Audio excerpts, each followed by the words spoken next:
khairul umur, sebaik-baik manusia, sehebat-hebat manusia. Kata doa Nabi, Allahumma barik li ummati fi bukuriha, berikan berkah pada umatku ini di waktu pagi.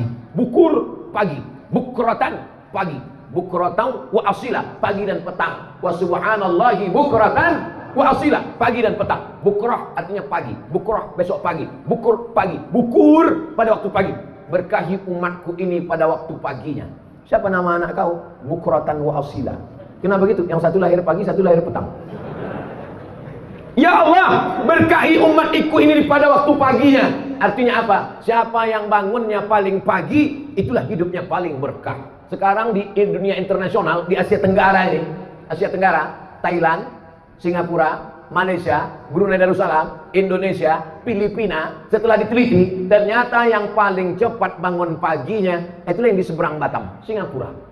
Mau Islam, mau tak Islam, asalkan dijalankannya sunnah Nabi Muhammad SAW, siapa yang paling awal bangun paginya, maka dialah yang paling maju. Singapura itu maju karena mengikuti sunnah Rasulullah SAW, paling awal bangun pagi. Belum lagi azan subuh, udah bangun orang Singapura.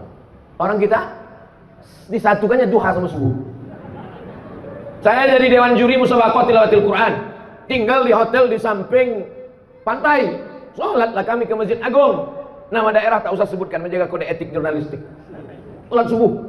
Sholat subuh dari hotel ke masjid, kiri kanan kedai kopi buka. Hebat, cepat betul kedai kopi ini buka. Belum azan masjid kedai kopi dah buka. Langsung tengok isi kedai kopi. Ayah, cincai-cincai lah. Yang minum kopi orang kita, yang pernah kedai kopi. Ketika dia kaya, duitnya banyak, marah. Mama ini, padahal dia lebih awal bangun. Prinsipnya jangan sampai rezeki dipatok ayam. Orang kita udah dipatok ayam, terkam kucing, diambil tikus, habis. Apa pun tak ada apa lagi. Padahal yang punya hadis siapa? Nabi Muhammad SAW. Manusia ini ciptaan Allah. Dunia ini punya Allah. Kalau mau maju ikuti aturan, apa pula aturan setan? Dunia punya Allah. Manusia ciptaan Allah. Mau hidup ikuti aturan setan. Maka kita ini adalah hamba Allah. Apa kitabnya? Al-Quran. Siapa contoh teladannya? Muhammad SAW. Siapa teknisinya? Kalau kita punya TV, kalau kita punya mesin, kalau kita punya barang, kita beli ke pabrik, ada juklaknya, ada katalognya. Apa katalog hidup ini? Quran. Siapa model contohnya? Nabi Muhammad. Nabi tak ada lagi sekarang. Lalu siapa kita ikut? Al-ulama warasatul anbiya. Ikuti para ulama. Ulama yang macam mana? Ulama yang takut kepada Allah Subhanahu wa taala. Karena kata Allah dalam Quran, "Innama yakhsyallaha", yang takut kepada Allah, min ibadihil ulama. Ulama lah yang takut kepada Allah Subhanahu wa taala. Walaupun dia ahli fisika, walaupun dia ahli biologi, walaupun dia ahli matematika, kalau dalam hatinya takut kepada Allah, maka sesungguhnya dia ulama. Ulama artinya berilmu. Anak-anak kita mesti berilmu, tapi dengan ilmunya itu dia takut kepada Allah. Bukan dengan ilmunya itu dia buat pesawat canggih, tapi justru melupakan Allah. Dengan ilmunya itu dia buat TV mantap, tapi isinya melalaikan kepada Allah. Kemarin sore saya dikirim video tentang orang koma di rumah sakit. Menangislah suami sama anaknya, macam mana lah menyadarkan istriku ini biar supaya dia bangun dari komanya. Datang anaknya, papa, gimana caranya mama biar sadar ya? Gimana? Kita buatkan video TikTok. Karena dulu dia suka TikTok. Ini kalau kita buatkan video dia sadar. Itulah yang sekarang jadi tontonan orang. Bayangkan, mau menyadarkan dari koma pun mau dibuatkan TikTok. Nah, habis kiamat dari dunia. Lama saya menengok ini. Mau saya hempaskan handphone tuh. Ingat saya banyak WA di dalam, tak jadi. Bagaimana cara menyelamatkan ini? Kalau tidak kita bawa umat ini ke dalam masjid. Dari maghrib ke isya, jangan lagi ada TV, jangan lagi ada handphone. Tutup laptop, tutup shutdown komputer, masuk ke dalam masjid. Maghrib ke isya. Kita tiru pengajian, jadwal pengajian di Malaysia. Saya kalau ke Malaysia dulu sebelum Covid, setahun 2 kali. Itu pengajiannya di Malaysia tuh ngaji tak lama-lama, pendek aja. Dari maghrib ke isya 45 menit. Habis itu sholat isya. Selesai sholat isya, yang mau pulang silakan pulang, yang mau bertahan di masjid soal jawab. Ditulis di depan mereka pakai meja, mejanya tinggi, lalu ada tulisan bawah. Anda bertanya, Ustadz menjawab. Number, WhatsApp number. Nah, tulis semua. Jadi langsung dia tanya. Tak banyak-banyak, pengajian pendek aja ngaji. Yang lama makannya banyak. Setiap masjid ada dapurnya. Dapur umum. Jadi masjid tidak membeli nasi. Jadi masjid tidak membeli nasi dari orang yang memasak nasi tak ke masjid. Masjid dimasak oleh orang masjid. Nasi dimasak oleh orang masjid. Ketika memasak dia berwudu, ketika memasak dia bersolawat, ketika memasak kencingnya berbasuh, sehingga orang yang memakan itu ada rahmat dan barokahnya. Masjid ini ada dapurnya. buatkan dapur dia. Sehingga kita, oh kalau begitu apalah guna nanti catering Pak Ustaz? Bagus, kalau membeli catering kepada jamaah, sehingga duitnya itu berputar di antara jamaah. Kalau duit dia banyak, dia akan bersedekah. Kalau duit dia banyak, dia akan belikan karpet masjid. Belikanlah uang kita kepada jamaah yang kira-kira kalau duit jamaah itu banyak, akan balik juga ke masjid. Setuju? Itulah yang membuat orang marah kepada Abdul Somad ini.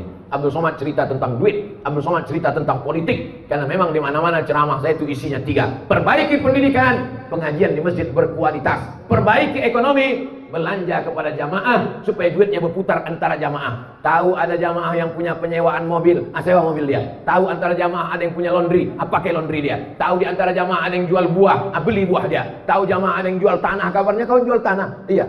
Tanah siapa yang kau jual? Entah, aku tak tahu tanah siapa. Bapak Ibu yang dimuliakan Allah Subhanahu wa taala. Masjid menjadi sentral tempat berkumpul. Ada orang yang sangat kaya, bingung mau kemana aku campakkan duitku ini Pak Ustaz. Bingung aku Pak Ustaz.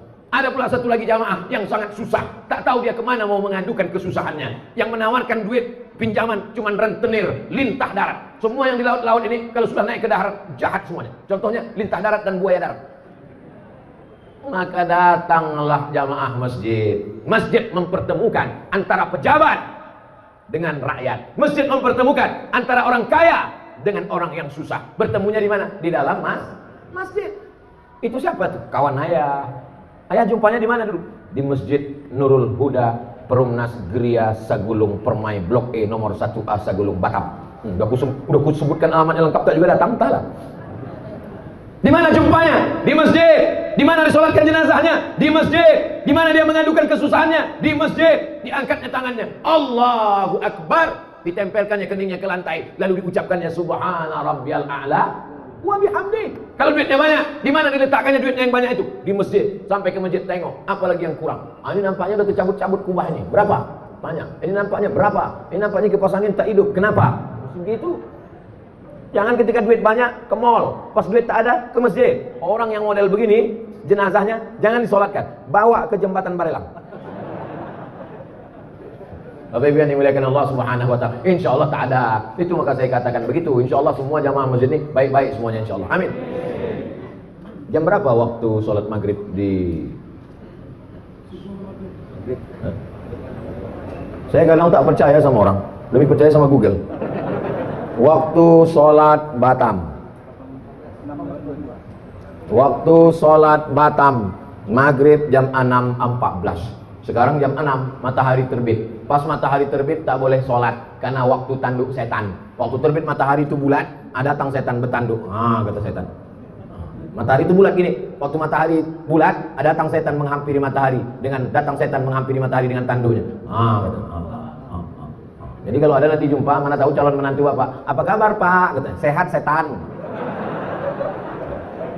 Matahari bulat, habis itu keluar tanduknya. Berapa lama? Setinggi tombak. Setelah diukur menurut ilmu astronomi, setinggi tombak itu 12 menit. Jadi jam 6 lewat 14, genapkanlah 15. Sebetulnya 12, tapi karena kita udah lama berkawan, 15 saja lah.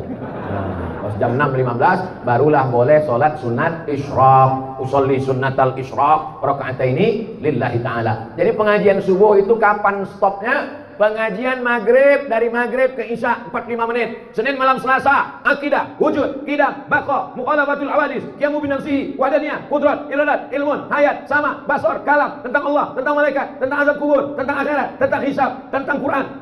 Malam Selasa, tafsir surat Yasin.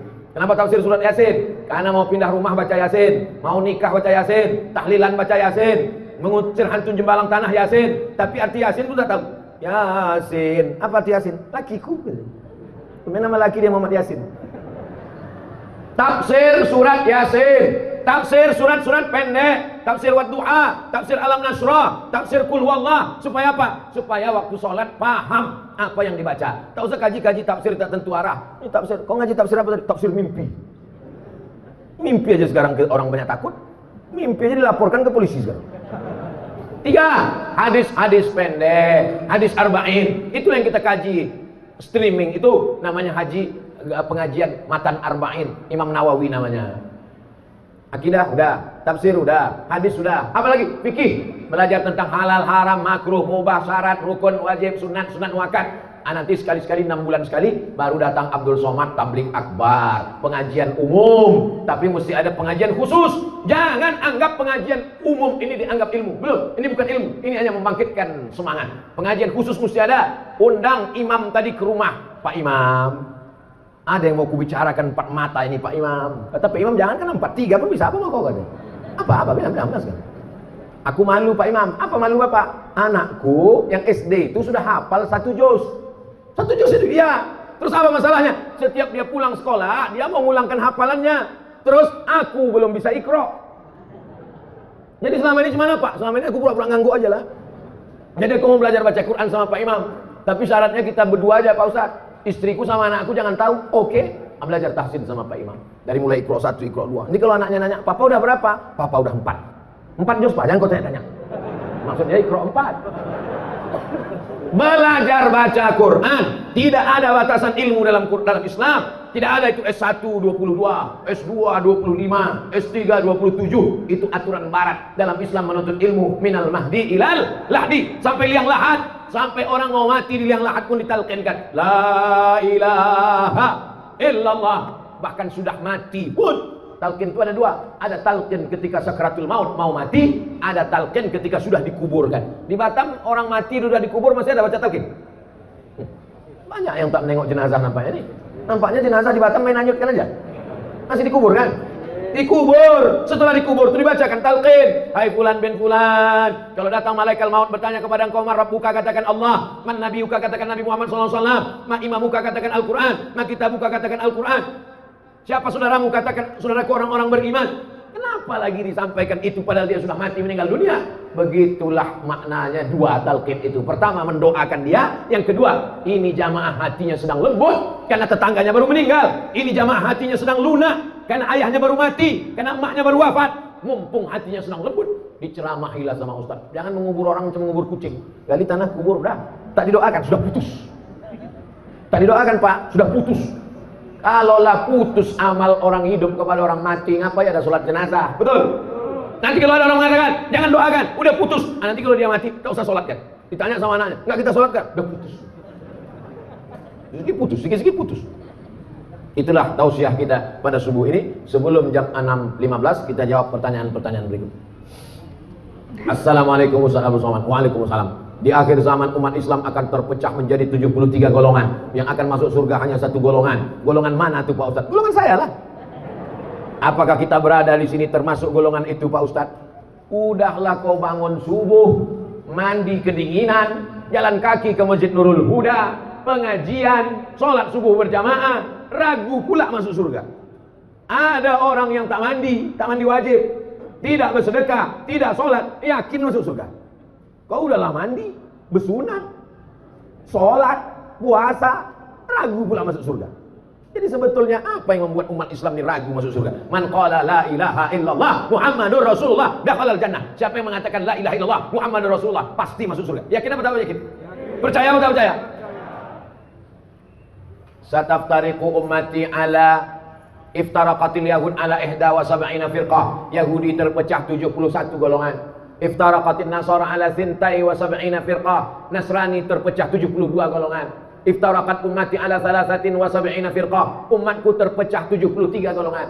Yahudi 71, Nasrani 72, orang Islam 73. 71, 72, 73 ini bukan angka nominal, tapi angka jumlah menunjukkan bahwa perpecahan umat Islam lebih banyak daripada Yahudi dan Nasrani. Bukan angka nominal.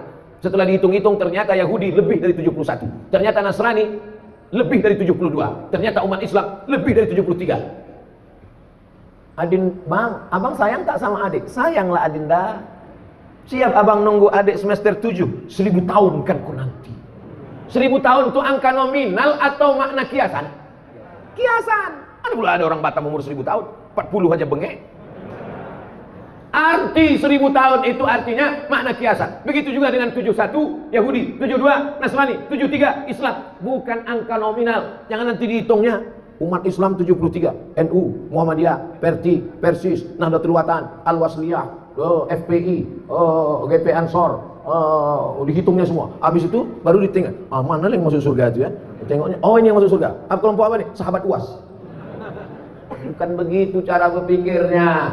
Bahwa kita terpecah lebih banyak dari Yahudi, lebih banyak dari Nasrani, lebih banyak daripada Yahudi. Lalu kemudian mereka bertanya, lalu di antara yang banyak itu siapalah yang masuk surga itu ya Rasulullah? Apa kata Nabi? Ma ana alaihi wa ashabi. Orang yang mengikut aku dan seperti sahabat-sahabatku.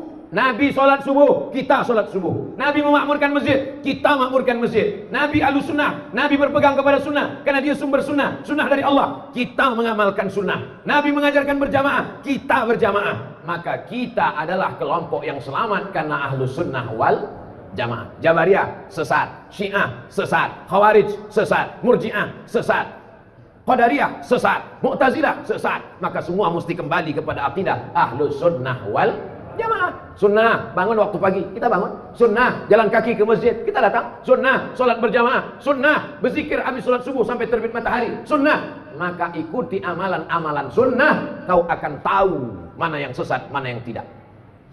Tadi malam pulang dari masjid pengajian, mau pulang ke penginapan, sampai di tengah jalan, apa kata tim yang ada di belakang? Oh, ini kita salah ini kita salah jalan, mestinya ke sana. Kenapa dia tahu ini salah jalan? Karena dia tahu jalan. Orang Pekanbaru yang ada di dalam itu tak tahu jalan, slow aja. Siapa itu? Abdul Somad. Tak tahu saya jalan di Batam nih. Walaupun udah 8 tahun saya ke Batam, tak tahu saya jalan Batam. La yadurrukum man dhalla idza tadaitum. Kalau kau tahu jalan, maka tak ada yang bisa menyesatkanmu.